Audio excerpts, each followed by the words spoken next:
제가 오늘 함께 나누고 싶은 말씀은, 저희가 지금 읽은 사도행전 19장 1절부터 10절까지 말씀을 제가 끊었고요. 제목은 함께, 서서히, 그리고 끝까지 이렇게 정해봤습니다. 오늘은 저희가 바울이 그 에베소에 도착해서 벌어진 일들을 짤막하게 열절 안에 정리를 하셨는데요, 누가께서. 이게 평범한 이야기 같긴 한데 저에게도 좀 몇 가지 되게 고민스러운 장면들이 있었습니다. 우리가 아는 것처럼 그 지난번에 그 앞에 스토리가 그 아볼로를 세우는 일이었죠. 그래서 아볼로를 고린도에서 세우고 난 다음에 그 지역 지역의 사역을 아볼로에게 맡겨놓고 바울은 또 자기에게 주어진 일들을 찾아서 떠납니다. 그가 만난 그가 더 당도한 곳이 에베소였습니다. 에베소에 와서 에베소 왔더니 여기 보면 19장 1절에 어떤 사람을 만났다 이렇게 말해요. 그냥 어떤 사람이 아니라 분명히 그냥 어떤 사람 혹은 안 믿는 사람이 아니라 어떤 제자를 만났다 이렇게 나옵니다. 이 제자가 사실은 이 제자란 말을 함부로 아무나 갖다 붙이지는 않을 텐데 약간 뜬금이 없는 부분이에요. 또 이 제자가 누구 제자일까? 근데 그런 설명이 없어요. 그냥 어떤 제자를 만났다 이렇게 말합니다. 근데 이게 그 컨텍스트가 바울이 복음을 전하는 사도인데 그 사도가 만났으니까 이쪽 동네에서 쓰는 제자는 예수님의 제자일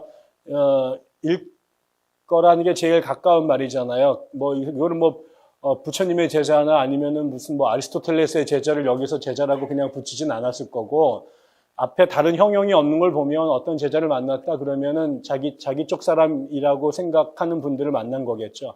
근데 그러니까 이제 자기 쪽 사람이라고 통성명이 되니까 질문을 했겠죠. 성령 받으셨나요? 이렇게 물었겠죠. 이거를 무슨 그 스토아학파 제자의 가한테 묻거나 아니면은 무슨 정치학자의 제자거나 아니면은 무슨 다른 종교의 제자들한테 믿을 때 성령 받으셨나요? 이런 얘기를 하지는 않을 거예요. 이런 정황을 봐서는 쓰는 언어가 유사하고 뭔가 그 신앙적 혹은 신학적 전제가 같이 공유되고 있다라고 믿었던 걸 봐서는 이때 어떤 제자는 그냥 다른 동네 사람들이 아니라 함께 예수를 믿는 초대교회의 성도들이었던 것임에 틀림이 없지 않을까 싶습니다. 그래서 이제 서로 만나서 제자라고 말하니까 바울은 낯선 동네에서 마치 우리가 해외에서 동포를 만나는 것처럼 또 저는 이제 저희가 성이 배씨인데 배씨가 숫자가 많지 않거든요. 학교 다닐 때 우리 반에 배씨는 꼭 한 명이거나 많으면 한 명, 하나 더 있거나 이렇게 해서 했어요. 그래서 저는 여러분은 그런 거 잘 모르겠지만 지나가다 배씨를 만나도 되게 반가워요.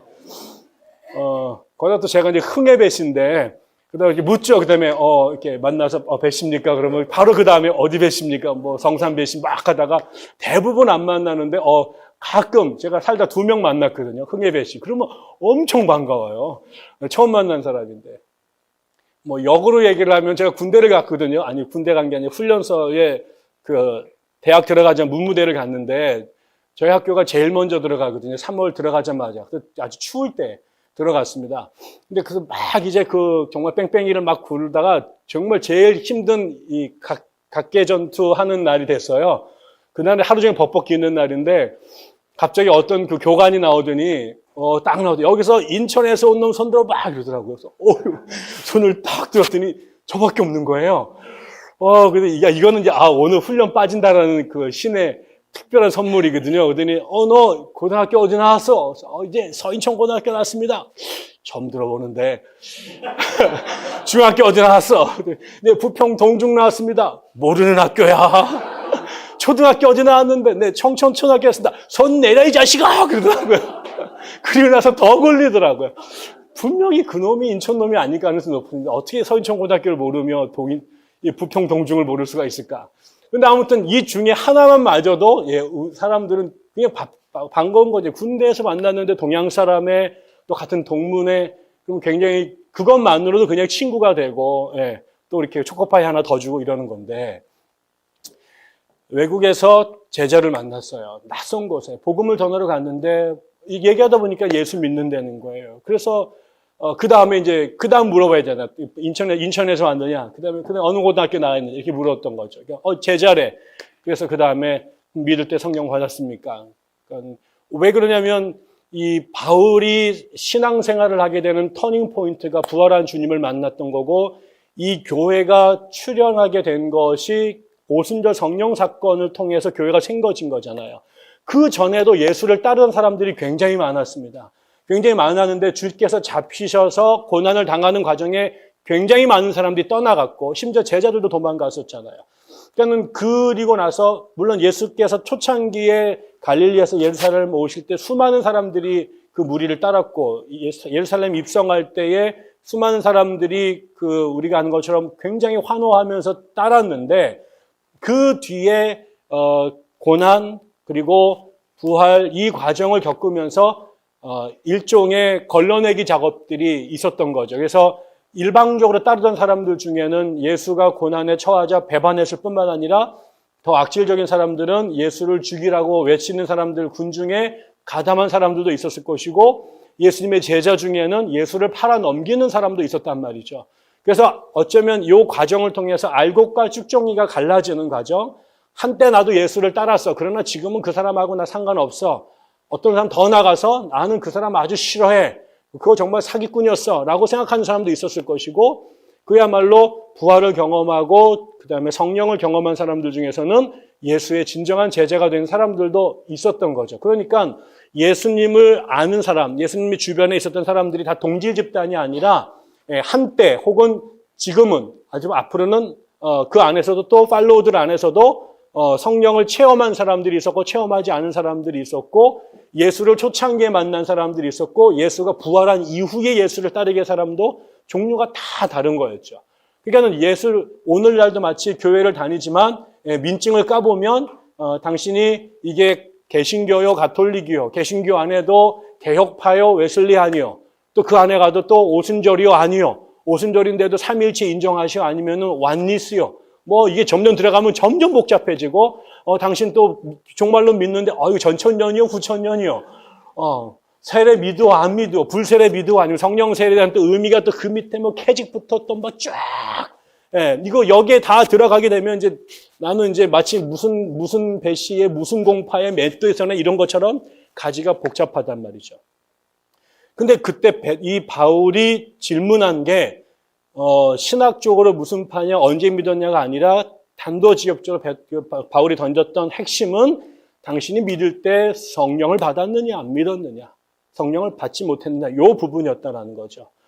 그러니까 바울이 경험했던 예수는 부활한 이후에 만났던 분이고, 그 다음에 지금 그 바울을 서포트하는 그룹들은 전부 다 오순절에 성령을 경험한 사람들로 구성된 예수 사람들이죠.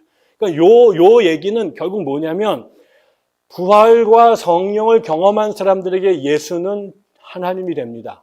요 사건을 통해서 이위일체 개념이 교회 안에 출현하기 시작하죠. 하나님이 한 분이라고 생각했는데, 한 분이라고 하는 것을 부정할 수는 없지만 예수님을 그냥 하나님 밑에 있는, 하나님은 한 분이고 여러 인간들 중에서 특별히 굉장히 탁월한 사람을 하나님께서 뽑으셔서 나의 양자로 아들로 삼은 거야 라고 하는 그 시절에 이거를 에비온파라고 말하는데, 예수의 인성을 중요시하고 인간들 중에서 슈퍼맨으로 뽑은 사람, 이게 이제 에피온주의자들이었어요. 이 사람들은 삼위일체를, 예수님, 하나님은 한 분이시다라고 하는 요 유일신 사상을 건들면 안 되기 때문에, 예수님 분명히 훌륭하신 분 같은데 그분은 하나님은 될 수는 없고 인간들 중에서 지고하신 분이야 라고 하는 사람을 갖고 있었고, 또 그 당시에 헬라 철학의 영향을 받았던 사람들 중에는 신은 원래 영이기 때문에 인간의 육신을 입을 수는 없는 거야. 그래서 예수님을 하나님으로 인정하되 예수의 또 인성을 부정해서 십자가에 달려 돌아가실 때 예수님이 육체적 고난을 당하신 게 아니라 그렇게 그냥 보인 것에 불과해 그래서 이거를 도세티즘이라고 불러요. 이거를 가현설이라고 하는데, 이런 사람은 또 그리스의 영향을 받은 사람은 또 예수를 이렇게 믿고, 자기들 믿고 싶은 대로 자신들이 살아왔던 지역의 전통에 근거해서 예수를 해석했고, 그렇게 주님을 고백했던 거죠. 그래서 그 안에 여러 가지 분파들이 있을 수 있었는데, 초대 교회가 세워진 사람들은 가장 결정적인 사건이 그들도 처음에는 예수님께서 그냥 훌륭한 랍비라고 생각하거나 훌륭한 예언자라고 생각을 했지만 십자가의 죽음, 그 이후의 부활, 그리고 그 무리에게 성령께서 오셔서 예수가 누구인지에 대해서 정확하게 깨닫고 믿고 따를 수 있도록 했던 이 경험을 가졌던 사람들, 이 사람들이 지금 세계 선교에 올인한 바울과 그의 그 동료들이었거든요. 그러니까 바울에게는 예수님에 대해서 안다. 나도 예수와 한때 어울렸다. 나도 그 사람과 같은 동양 사람이고 그 사람의 설교를 들은 적 있다. 라는 것으로는 충분하게 우리의 멤버십이라고 말하기가 어려운 거죠. 왜? 그런 사람들은 너무 많았는데 그 사람들이 예수를 죽음으로 이끌어갔던 중심 세력들이기도 했거든요. 결국은 이 시점에서 당신이 제자이냐 아니냐, 당신이 정말 예수 공동체의 사람이냐 아니냐에 대한 가장 중요한 것은 당신이 믿는다고 말하는데 그 믿음이라고 하는 신앙의 고백이 성령 세례와 연동되어 있느냐. 그냥 그것이 들어서 혹은 배워서 한 것이 아니라 성령께서 당신의 눈을 열어 예수 안에 있는 신성을 보게 하고 그분이 하나님의 아들이라고 하는 사실을 당신이 알게 되었느냐. 그 동력이 단순한 전승의 가르침의 전승이나 어느 학파에 소속하거나 어느 아카데미 출신이기 때문이 아니라 성령 하나님, 보혜사 하나님에 의해서 예수가 하나님이시라고 하는 사실을 깨달은 사람이냐, 이 질문을 던진 거죠. 그래서 믿을 때 성령을 받았느냐 이렇게 던집니다.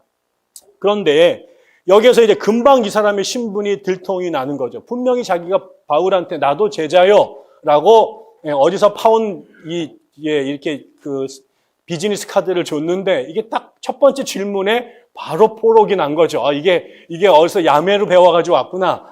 그래서 이제 그 다음에 이제 묻습니다. 그러면 세례 받았어요? 그러니까 일단 아까 좀 성령을 받았냐 했더니 나는 성령이란 말을 한 번도 들어본 적도 없다. 이렇게 말합니다. 성령을 들어본 적도 없다. 일단 그러면 오순절 경험과 무관한 사람이죠. 그 다음에 묻습니다. 그러면 당신 세례 받았어요? 그랬더니 무슨 세례 받았습니까? 그랬더니 내가 요한의 세례를 받았습니다. 이렇게 되면 사실은 이제 이게 뭐가 되겠습니까? 이게 사실은 예수의 제자라기보다는 요한의 제자일 가능성이 되게 많은 거예요. 그리고 요한이 예수님께 세례를 받았잖아요.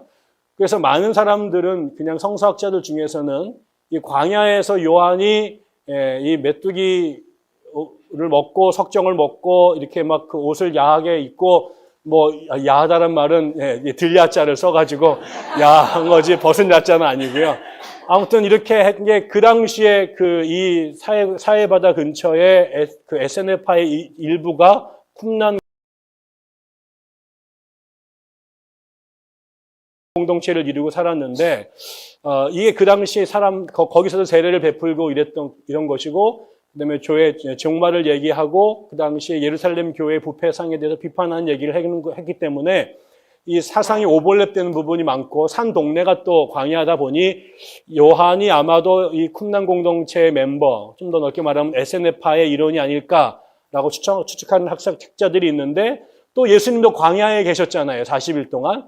그리고 또 이 요한한테 세례를 받았기 때문에 많은 사람들은 요한과 예수가 같은 맥락 속에 있는 사람으로 보기 쉬웠을 거죠. 또 그래서 요한의 제자들 중에 일부가 예수의 제자들로 이렇게 옮겨온 사람도 있었기 때문에 마치 바깥에서 보면 그냥 주류 교회와 안상홍파나 뭐 이만희파가 다 같은 기독교인 것처럼 보이죠. 그냥 다 개독이라고 그냥 생각했을 때 그냥 다 저놈이나 이렇게 보이는 것처럼 전문가가 아닌 눈에는 식별하기가 어려웠겠죠. 그것처럼 그 당시에 요한의 그룹과 그 요한 이후에 떠오르던 예수님의 그룹이 사람들 눈에는 다 비슷한 것으로 보였고 예수나 요한이나 그 사람이 그 사람 아니야 라는 생각을 했을 것 같아요.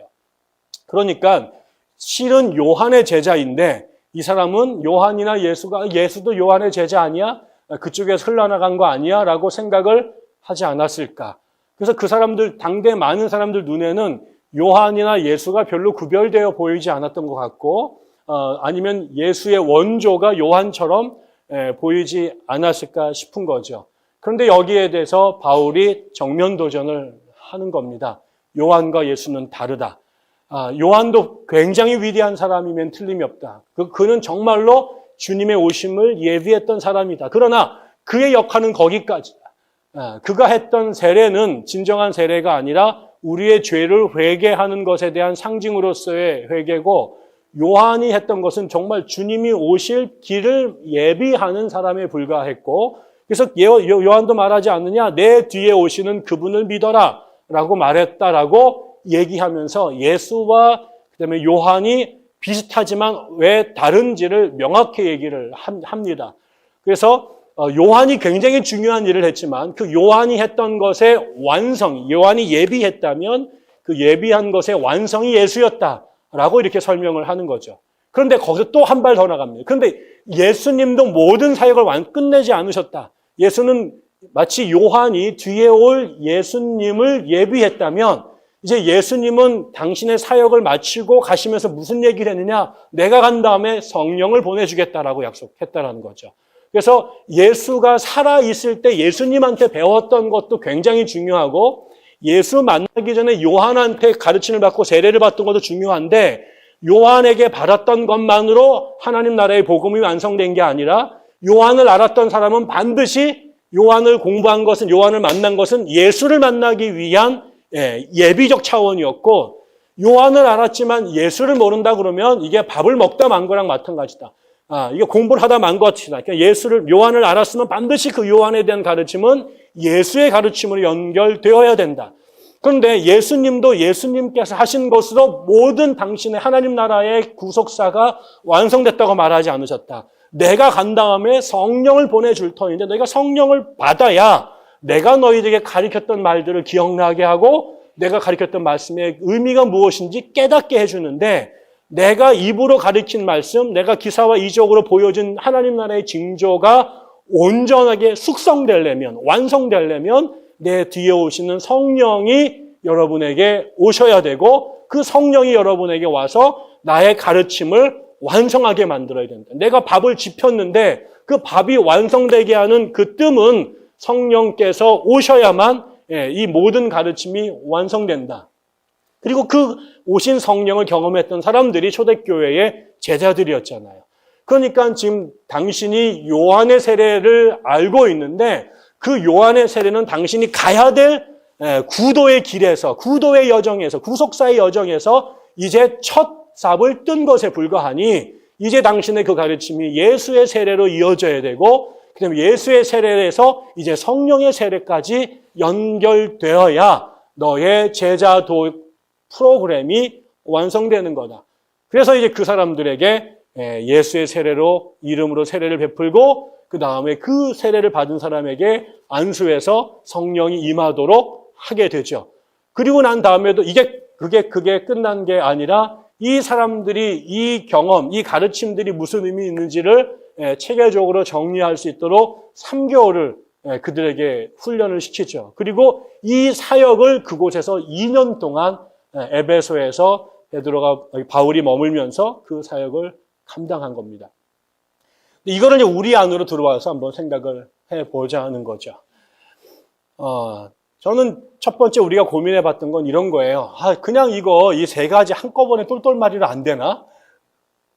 뭐 이렇게 단계를, 요한의 세례에서 예수의 세례로, 그 다음에 성령의 세례까지 이걸 또 왜 이렇게, 저는 막 제일 쉬운 게 어디 그냥 이렇게 제가 요즘 감기가 걸려가지고 계속 몇 달 동안 고생을 하면서 병원에 계속 가는데, 싫은 거예요. 이게 가면서 조금씩 낮은 기미가 보이는데, 이거 그냥 첫 번째 갔을 때 그냥 주소 한 방으로 해결해 보면 내가 바빠 죽겠는데 여기 오지도 않고 또 이 한 달 동안 이 아플 길도 없을 텐데. 우리 안에 다 있지 않나요? 공부도 그냥 후딱 끝내면 좋은데 이거를 막 초등학교부터 대학교까지 10년 넘게, 저도 신학 공부만 딱 10년을 했어요. 신대원 들어가가지고 박사 마칠 때까지 10년을 했는데, 아니 이걸 이렇게 오래 해야 되나? 그냥 3개월로 어떻게 좀 안 되나? 아니 뭐 이런 거 있잖아요. 그러다 보니까 늘 뭐가 나와요? 속성이 나오죠. 네, 하룻밤에 읽는 세계사. 뭐 이 책은 한 권이면 수학이 떨어진다. 뭐 이런 거. 그 다음에 무슨 뭐 또 어떤 사람 나와가지고 뭐 한 권으로 보는 성경. 이것이 보면 성경 읽히네. 뭐 이런 책들이 막 나와가지고 대박 납니다. 뭐 한 달 다니면 뭐 3개월 다니면 6개월 만에 끝내주죠. 그래서 심지어 어디는 목사도 신학교 들어가자마자 안수까지 6개월에 책임집니다. 뭐 이런 데가 있어요. 난 뭐 한 거야, 난 10년 동안. 6개월이면 끝낸다는데. 어떤 학교는 더 심각해가지고 학교 안 나오셔도 됩니다. 네, 현찰로 돈만 인출해 주시면 박사학위 논문까지 6개월 만에 다 써드립니다. 너무 좋죠, 이런 거.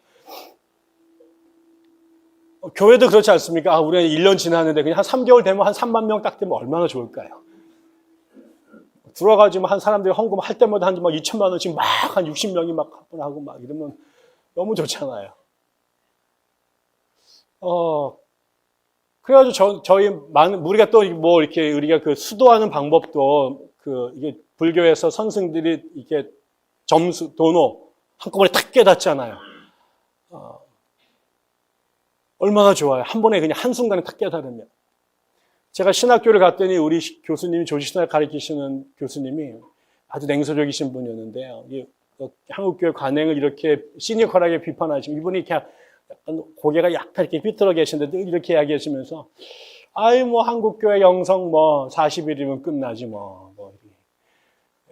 그래서 40일 기도원 올라가가지고 으쌰으쌰하고 내려오면 도 깨달았다고 와가지고 천지사방 다니면서 붕해하고 간증집회하고 다니고 이러면서 뭐 한국교회 영성 40일이면 끝나는 거 아니야? 예, 그러고 싶은 마음이 우리 안에 굴뚝하지 있잖아요.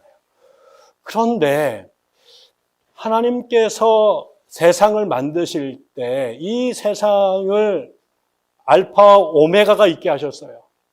태초에 천지를 지으시고 그 다음에 끝에 종말을 두셨어요.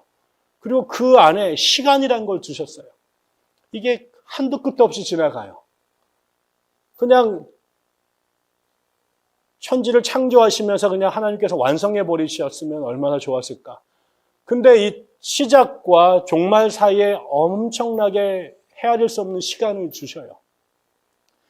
예수님께서 오셔가지고 하나님 나라를 설명하시면서 유비를 하시는데 그 유비가 다 뭐냐면 누룩, 그 다음에 작은 겨자씨 이렇게 설명하세요.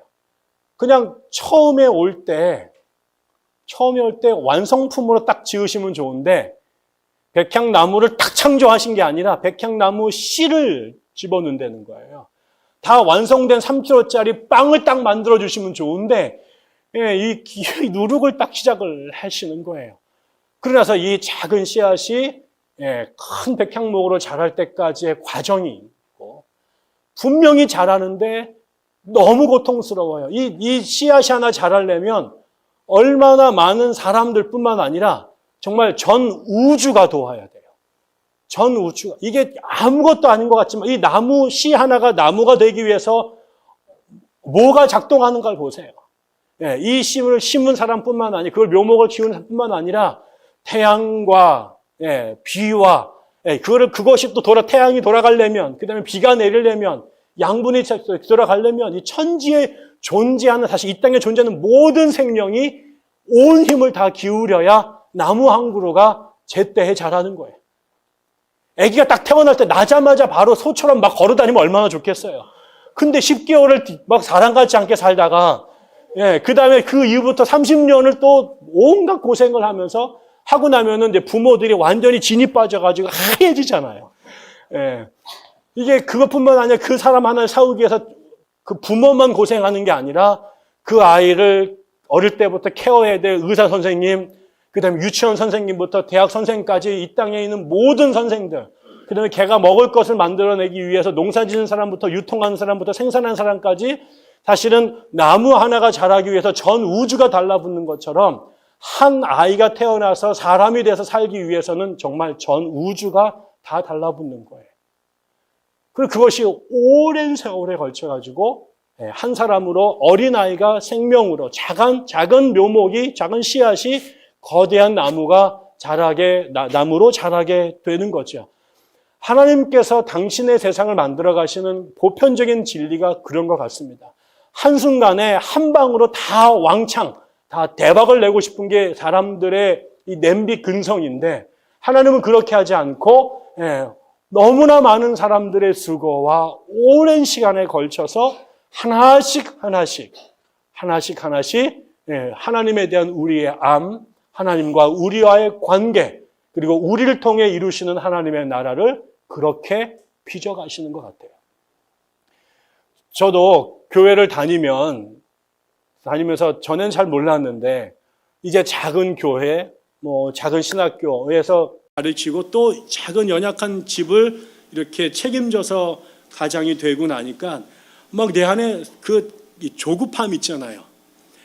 빨리 경제적으로 안정됐으면 좋겠고, 빨리 우리 교회가 셋업돼가지고 번듯했으면 좋겠고, 또 우리 느헤미야도 좀 번듯한 신학교가 됐으면 좋겠고, 이런 생각들이 내 안에 왜 없겠어요? 사람들도 만날 때마다 물어봐요. 백향나무 교회 몇 명 모입니까? 1년 됐는데. 느헤미야 지금 학생들 등록 몇 명이에요? 또 어떤 놈은 더 자존심상하게 월급 얼마 줘요? 이런 거 막. 강남으로 갔는데 많이 받으시겠죠? 막 이런 생각들. 그렇죠. 애들 공부 잘하나요? 이런 거 막 물어보고, 빨리빨리 막 하고 싶은 생각들이 있어요. 그리고 나 혼자 막 독주하고 싶어요. 잘하는 사람들 모아놓고, 말 잘 되는 사람들을 특공대 만들어가지고, 걔들만 막 해가지고 후딱후딱 막 하고 싶은 것 같아요. 그런데 하나님의 나라가 이 땅에 이루어져 가는, 이 세상 바깥에서는 어떻게 할지 모르겠지만 이 세상 안에서, 하나님이 지으신 세상 안에서 당신의 세상을 만들어 가시는 방법은, 하나는 천천히 조금씩 오래, 두 번째는 다 같이 한 사람, 목사 한 사람, 혹은 아빠 한 사람, 선생님 한 사람이 아니라 하나님과 더불어 전 우주가 달라붙어서 정말 그 한 생명을 살려내고 자라게 만들고 열매를 맺도록 하는데 그 수고가 들어가는 거죠.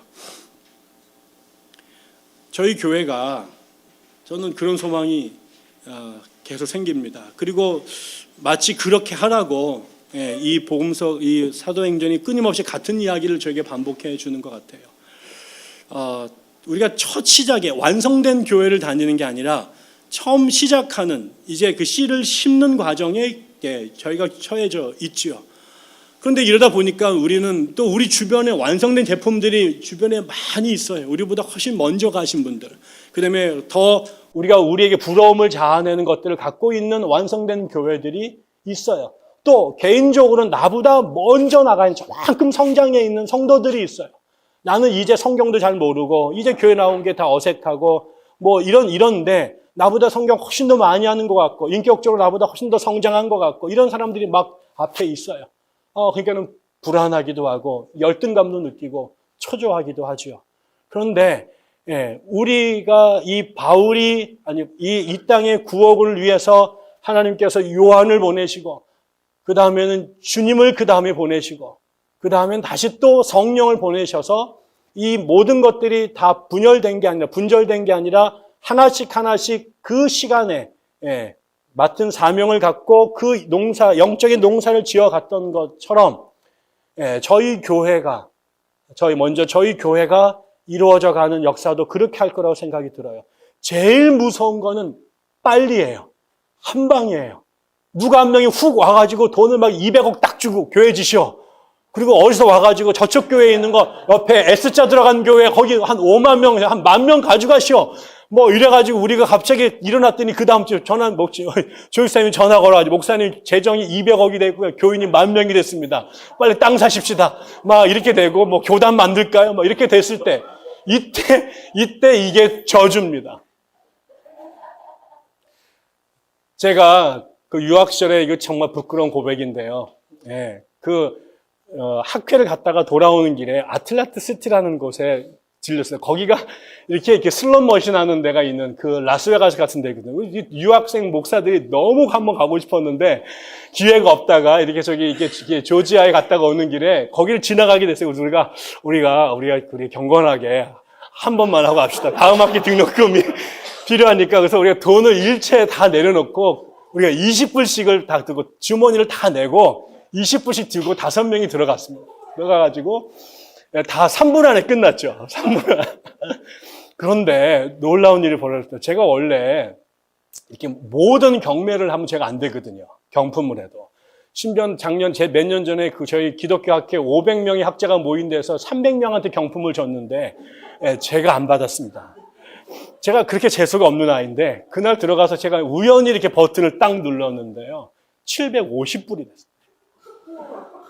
이 쿼러를 넣고 그냥 눌렀는데요. 이게 잭팟 2번째 높은 게 터졌습니다. 그리고 막 다다다다다 사람들 다 몰려오고, 이게 너무 충격을 받아가지고, 이게 내가 그때 그냥 1불짜리를 넣었으면 얼마가 됐을까 막 생각이 들어요. 아무튼 그래서 25센트를 넣었는데 이게 됐어요. 그래서 제가 너무 충격을 받아가지고, 그때 제가 학회 갔다 오다가 책을 400불어치 사가지고 마누라한테 맞아 죽을 거다 이러고 생각을 했는데 이게 750불 생겼으니까 일단 죽진 않겠다 이렇게 하고 근데 이 돈을 이제 벗고 나머지 목사들한테 한 번 더 해. 내가 20불씩. 이제 그리고 돌아왔죠. 돌아와서 제가 우리 어머니한테 전화를 국제점에서 엄마, 내가 좋아가지고 어머니 제가 어려운데 하나님께 도우셔가지고요. 이거 한 번 긁었는데 이게 750불이 나왔습니다. 그랬더니 막 우리 어머니가 돈을 좋아하시기 때문에 전 좋아하실 줄 알았어요. 근데 우리 어머니가 딱 듣더니 그 신앙도 많지 않으셨던 분인데 마귀의 장난이다. 마귀의 아들아 다시 가지 마라. 제가 깜짝 놀랐습니다. 전 너무 좋아가지고 꽁돈이 막 800불, 1000불 이렇게 생겨가지고 좋았는데 우리 어머니 첫 마디가 마귀의 속임수다. 다시는 가지 마라. 이게 얼마나 그게 강하냐면요. 지금도 생각이 나잖아요. 20명이 된 건가요? 이게 집에 돈이 떨어지면 한번 날아가면 이 생각이 실제로 저희 학교의 한 학생이 저랑 비슷한 경험을 한 친구가 있었던 거죠. 저보다 몇 년 뒤에, 거기 가가지고 그렇게 저랑 비슷한 돈을 땄는데, 가서 이제 소니 랩탑을 샀고, 장인어른 서울에서 오셨는데, 자기 부인이 아버지 모시고 어디 관광해서 자기가 하룻밤 혼자 집에 있게 됐는데요. 잠을 잘 수가 없더래. 그 생각이 나서. 그래서 새벽 2시에 현금 인출기로 300불을 뽑아가지고 차를 몰고 3시간 가서 밤새도록 300불을 다 날리고 돌아와서 그 다음 주에 저희 중창단 같이 했는데 저한테 와가지고 고해성사를 하더라고요. 내가 마귀의 계계다. 돌아가지 마라. 이게 그러니까 마귀가 우리들을 엎어뜨리는 것. 이게 하나님께서 우리에게 당신의 천국의 원칙으로 씨를 뿌려서 그 씨가 우주의 도움으로 수많은 사람들의 희생으로 그 고난과 고난을 겪으면서 나무가 되고 숲이 되도록 만드셨고 그 작은 누룩이 자기의 몸을 붙들리고 희생해서 그 밀가루를 붙들려 빵을 만들어가는 것처럼 하나님께서 시대마다 우리가 소화할 수 있는 우리가 자란 근육에 자란 영양만큼 하나님의 지식을 하나씩 전대줬는데 이 모든 과정을 축소해서 버튼 하나로 하나님 나라를 이루겠다고 하는 것, 버튼 하나로 내가 하나님에 대한 알매 자리에 오르겠다라고 하는 것, 그것이 바로 바벨탑을 쌓으려고 했던 인간의 생각이고 자기들의 노력으로 한순간에 천국에 가 하나님의 자리에 오르겠다라고 하는 그 욕망, 이 보암직한 사과 한 방에 내가 신에 대한 지식을 해결하려고 하는 그 욕망,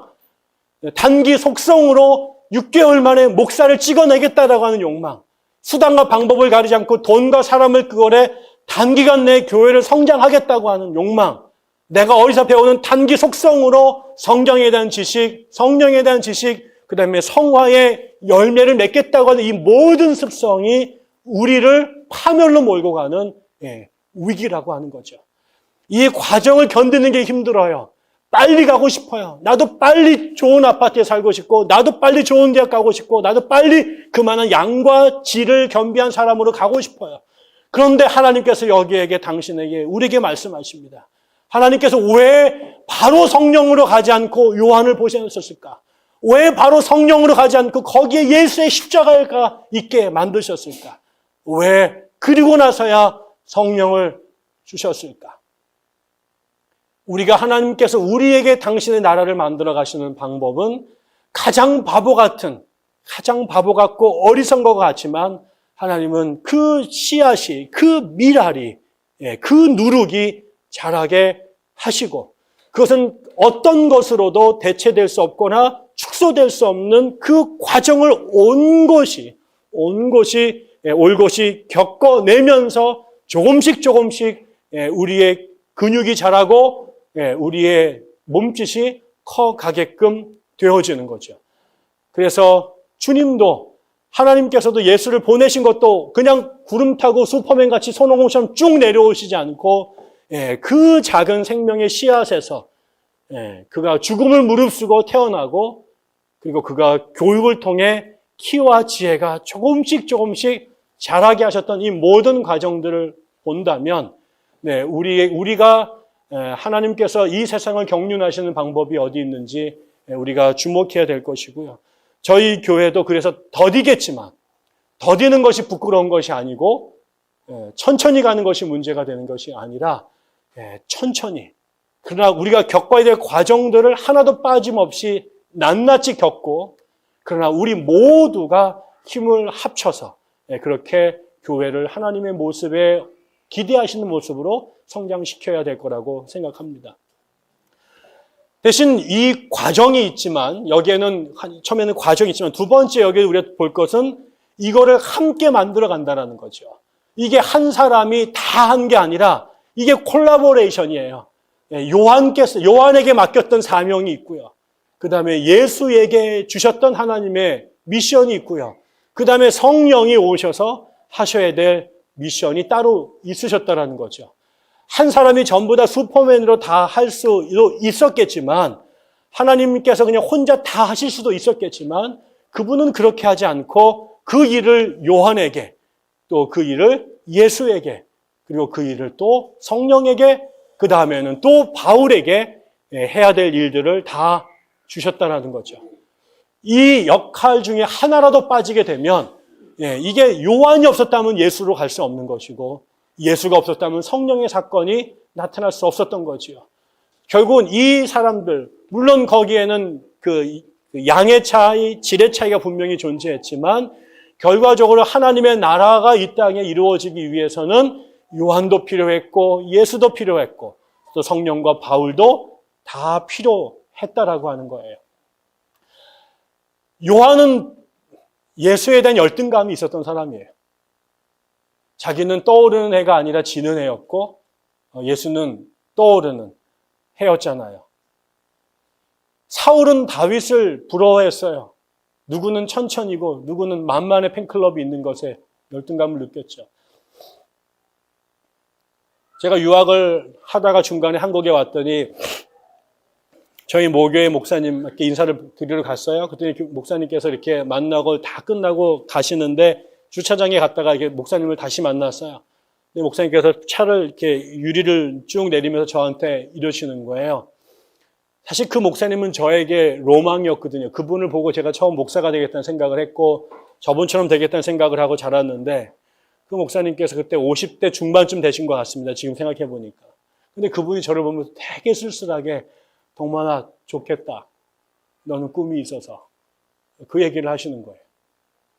근데 그게 제가 이제 우리 그 목사님 참 좋아하지만 마지막에 커가지고는 굉장히 갈등이 심했던 분이었는데 나중에는 막 어떻게 목사님한테 막 하고 싶어 막 그런 못된 생각도 많이 들고 그랬는데 이게 경기가 딱 끝났다는 느낌이 들었어요. 그날 더 이상 우리 목사님과 내가 싸움할 대상이 아니구나. 우리 안에 요한의 눈에는 예수님께서 훨씬 더 훌륭하고 자기가 못 갖고 있는 것들을 갖기 때문에 열등감을 느끼고 내가 예수처럼 되고 싶은 욕망이 있었을 거예요. 자기는 1000명밖에 박수를 안 치는데 10,000명의 박수를 받고 있는 다윗을 보면서 자기가 다윗의 자리에 가고 싶은 마음이 사울에게 있었을 거예요. 또 바울을 바라보면서 바울 주변에 있었던 브리스길라와 아굴라나 아볼로나 이런 사람들은 바울이 갖고 있는 그 슈퍼 능력, 그 지성과 놀라운 성령의 능력을 보면서 열등감과 부러움을 가졌을지 몰라요. 그런데 하나님은 우리에게 달란트를 쭉 주셨는데 그 달란트가 분명히 1달란트도 있고 2달란트도 있고 5달란트도 있어요. 근데 사람들 안에는 이거를 양으로 승부하는 사람들에게는 1달란트가 2달란트한테 얄밉고 속상하고 나도 2달란트 가고 싶고 2달란트는 5달란트에 비하면 열등감을 느끼고 살아요.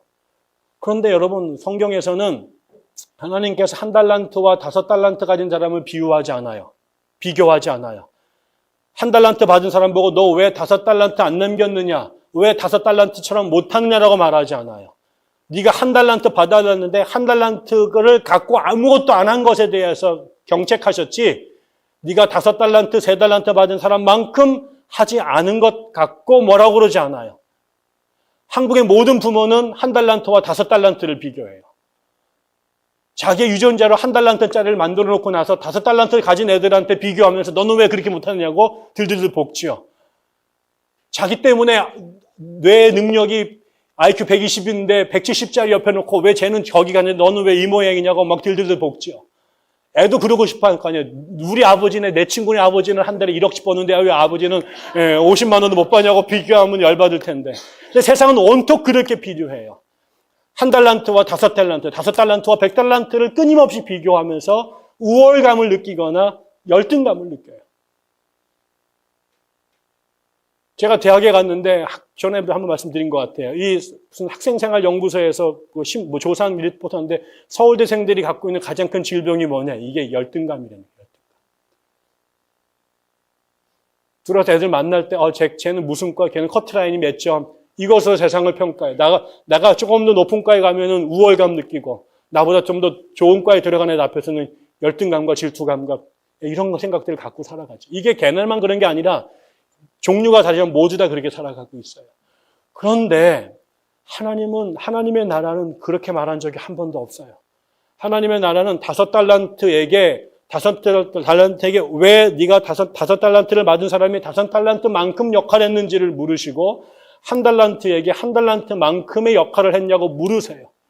하나님의 나라에서 가장 하나님이 꿈꾸시는 세상은 사자들만 사는 세상이 아니라 사자와 어린 양이 함께 사는 세상이에요. 어린 양을 사자가 되려고 요구하지 않고요. 이 사자도 있고 어린 양도 있는 것을 존중하시고 사자와 어린 양이 함께 살아갈 수 있도록 끌어안는 그 사회를 요구하시는 거죠. 교회 안에 하나님께서 목사도 세우고 집사도 세우고 어린아이도 세워요. 음악에 재능이 있는 사람도 있고 누구는 또 어떤 사람은 행정에 재정이 있는 사람도 있고 어떤 사람은 전도를 잘하는 사람도 있어요. 그런데 중요한 거는 그 사람들에 대해서 내가 나보다 전도 잘하는 사람, 나보다 설교 잘하는 사람, 나보다 뭐 하는 사람에 대해서 이 문제를 갖고 있는 게 이거를 하게 되면 그때부터 망해요. 서로가 경쟁심을 갖고 비교를 하게 되고 그 세상에 제일 못된 목사는 담임 목사는 전도사들과 부사역들끼리 경쟁을 지켜요. 그리고 그거에 따라서 사례비를 차등으로 정해요. 이런 사람들도 봤어요. 이거는 보험회사가 하는 거죠. 제가 어느 교회에 갔더니 교회 사무실에 들어갔는데 전도사님들 쭉 앉아 계신데 전도사님 뒤에 막대 그래프가 하나씩 있어요. 이거 연말에 비교해가지고 잘리고 재계약하고 그래요. 이게 보험회사지. 이게 어떻게 이게 목회자들의 사역이냐 말이에요. 쟤는 이번 달에 그 영업 실적이 전도 5명인데 너는 왜 3명이냐 이렇게 해가지고 그거를 이렇게 몰아가는 교회들이 있어요. 이거는 지옥이에요.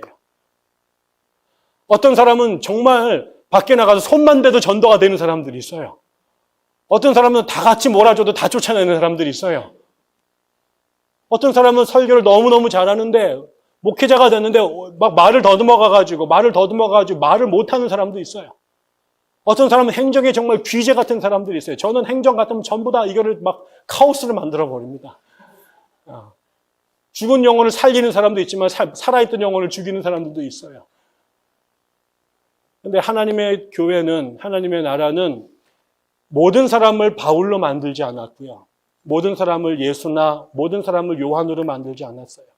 요한이 해야 될 영역에 요한을 보내셨고요. 예수가 일하셔야 될 때 하나님은 예수를 보내셨고요. 그 다음에 성령이 일하셨을 때는 예수님을 뒤로 빼셨어요. 이게 하나님께서 하시는 일입니다.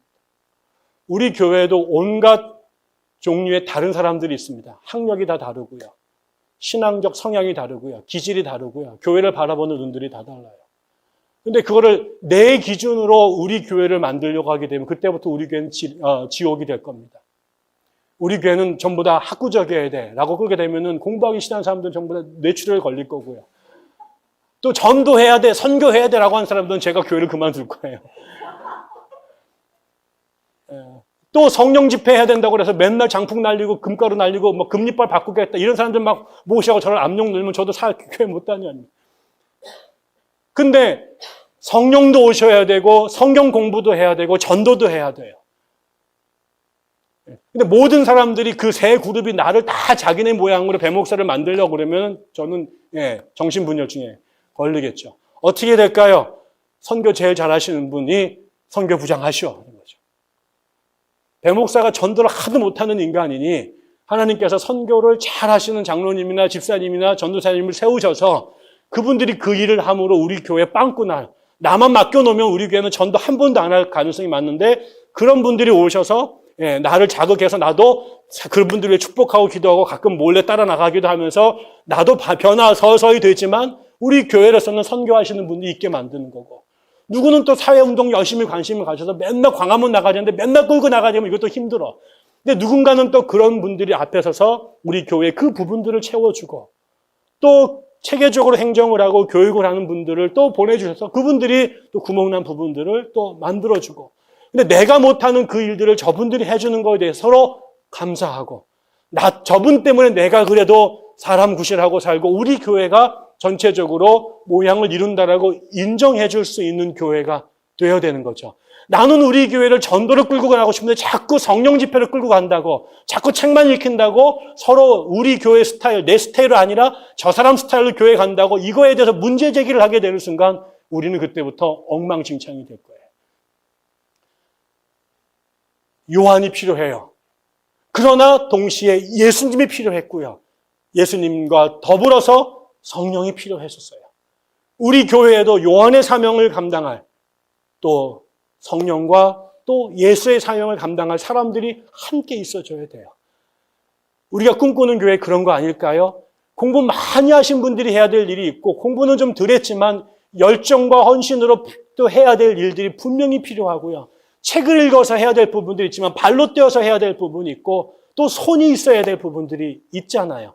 그래서 머리만 있는 교회 아니면 팔다리만 있는 교회 다리몽댕이만 있는 기괴한 이 괴물들의 세상이 아니라 온전하게 머리도 있고 팔다리도 있고 몸통도 있고 다리도 있는 교회가 됐으면 좋겠어요. 그래서 한 사람 한 색깔로 만들어진 단품만 잘하는 교회가 아니라 저는 골고루 우리 안에 있어야 될 것이 다 있는 그 정상적인 교회가 됐으면 좋겠어요. 하나님의 나라는 요한으로 끝나지 않았다. 또 성령으로만 끝나지 않았다. 성부, 성자, 성령 그 삼위일체 하나님 그분들이 함께 하셨다는 것들을 기억했으면 좋겠습니다. 마지막으로는요. 첫 번째가 우리가 오랜 시간이 걸려서 가는 것이다 라는 것이고 두 번째 거기에는 맡은 역할들이 함께 협력하는 것이 있다라는 것이고요. 마지막으로는 이 모든 것들이 존재함에도 불구하고 궁극에 가서 바울이 했던 가장 중요한 것은 경험했던 이 성령과 그다음에 성령을 통한 하나님에 대한 물리적인 체험과 그 체험을 삶으로 숙성해서 받아들일 수 있도록 했던 오랜 기간의 교육이 같이 갔다라는 거죠. 이 바울에게 놀라웠던 사역은 이게 가르치는데 분명히 능력이 있었던 분이었고 오랜 시간을 교육을 가르쳤지만 그 교육에 들어가기에 앞서서 그 사람들에게 뭘 주었냐면 안수를 통해 성령을 받아 방언하고 예언하는 경험들을 주고 그것에 근거해서 말씀으로 깊은 양육의 시간들을 가졌다라는 거죠. 그들이 성령 받은 것은 순식간이었습니다. 손을 대자 성령이 임했어요. 그리고 난 다음에 그 사람들을 그걸로 끝나고 나서 바로 보내서 또 어디 가서 안수해서 방언 받고 성령 예언하게끔 만든 게 아니라 그 사람들을 붙잡고 최소한 3개월, 어떤 사람들은 2년을 말씀을 가르쳤다라는 거죠. 결국은 우리 안에 있어야 될 것은 또 여기에요. 많은 경우에는 이 단기간에 성령을 받아서 그 경험을 갖고 또 사역자가 만들게 되는 경우도 있고 그런 교회도 있고, 어디는 장기간에 성경을 가르치는 것에 올인하는 교회도 있는데, 바울에게 놀라운 것은 성령을 통해 하나님을 알게 한 다음에 하나님의 살아계심을 몸으로 온 감각으로 경험하게 난 다음에 그것을 온 몸과 삶으로 체화시키기 위한 성경을 가르치는 양육의 기간이 그거보다 3배 혹은 20배 긴 시간들을 투여했다는 거죠. 교회가 성령도 있어야 되고 말씀도 있어야 돼요. 한국의 교회는 교파에 따라서 이 색깔이 너무 차이가 나요. 오순절 교단과 성결 교회는 온통 성령이에요. 막 우리는 여기 가다가요, 아까처럼 막 불길 같은 이거 나오면 그때부터 가슴이 막 뛰기 시작했고, 막 은혜가 충만하면 막 춤을 춰야 돼요. 너무 좋아. 이거 막 20시간도 할 수 있을 것 같아. 설교 듣는 거 20분도 힘들지만 이거 박수 치고 찬양하는 거 뭐 이틀 동안 하려도 할 수 있어요. 근데 어느 동네는 그 찬양 딱 끝나면 바로 기절해요. 어디는 말씀만 가르쳐요. 그런데 성령을 알지 못해요.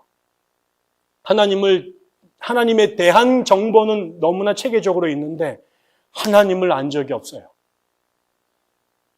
바울이 갔던 모든 세운 교회는 놀라울 정도로 이 2가지가 늘 같이 갔습니다.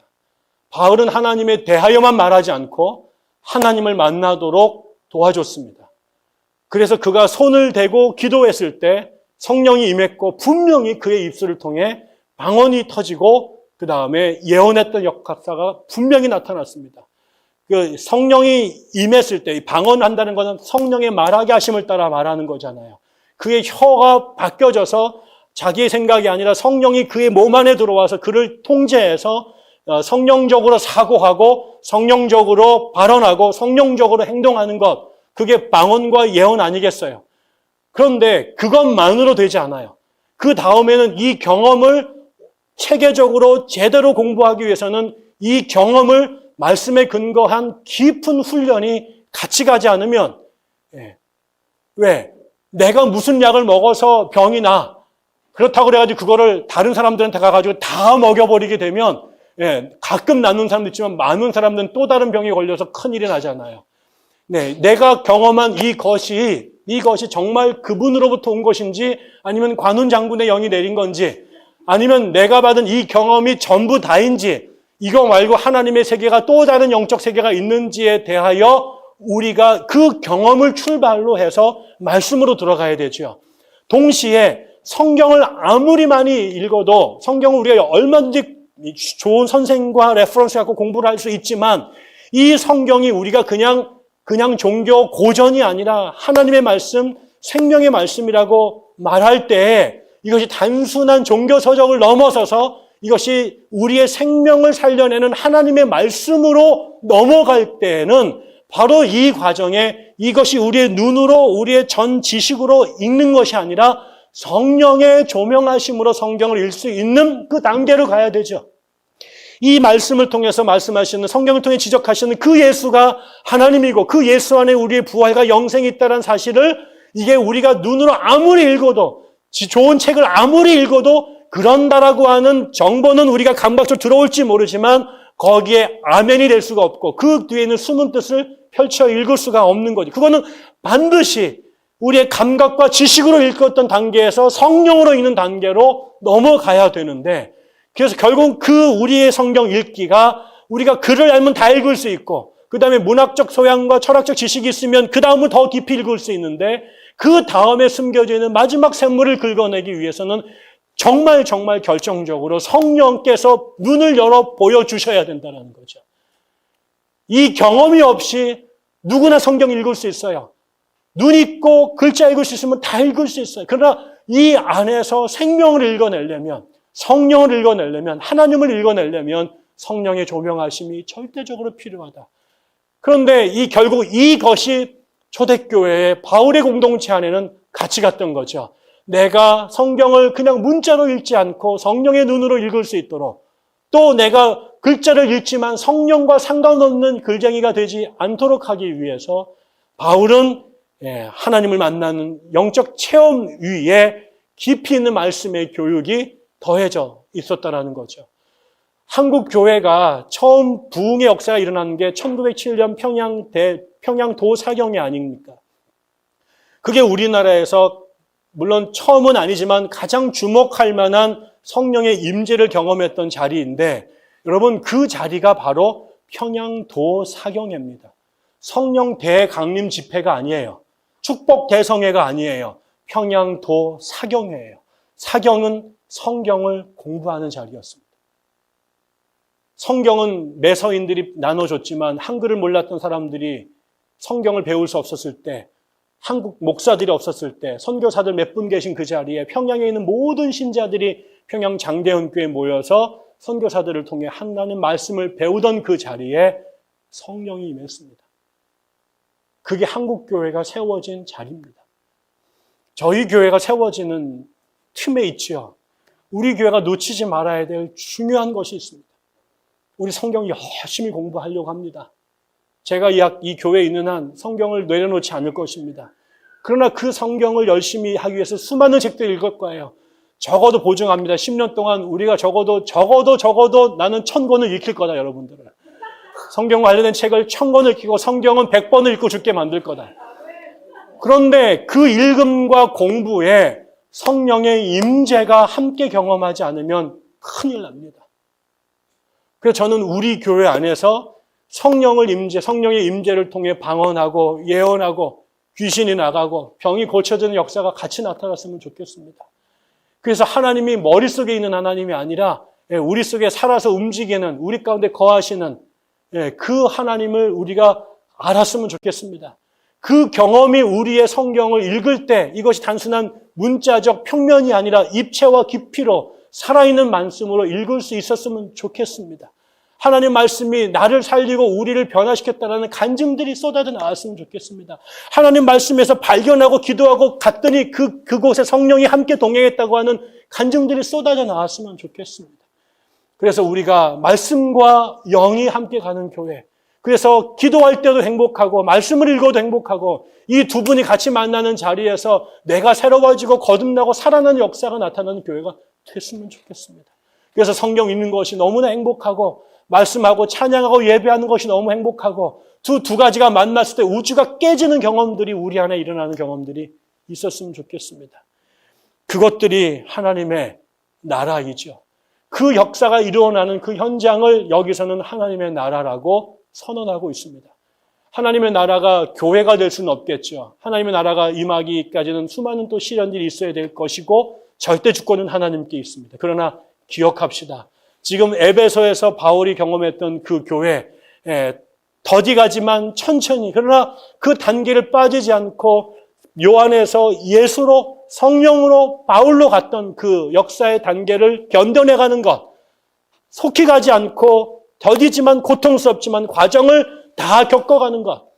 그러나 또 이거를 한 사람의 슈퍼맨의 원맨쇼로 끝나지 않고 요한과 예수와 성령과 바울이 함께 협력하여 교회를 세워갔던 것, 또 그 안에 성령과 말씀이 함께 균형을 이루었던 그곳, 그게 여기서 꿈꿨던, 바울이 이 땅에 이루고 싶었던 하나님의 나라의 모습일 것입니다.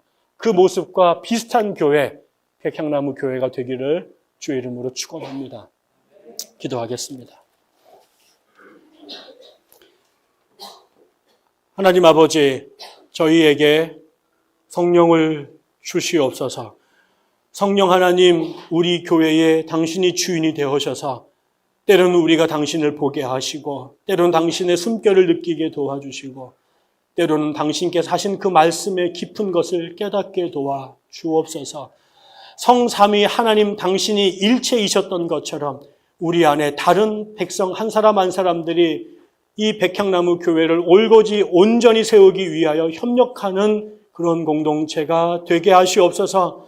한순간에 모든 것 이루고 싶은 인간적 욕망이 우리 안에 가득하지만 우리가 치러내야 될, 통과해야 될, 겪어내야 될 그 시간과 과정들을 견뎌낼 수 있도록 인도해 주옵소서. 그래서 이곳이 이 땅에서 하나님 나라 참 많이 닮은 그곳 되게 하시옵소서. 예수님의 이름으로 기도드립니다. 아멘.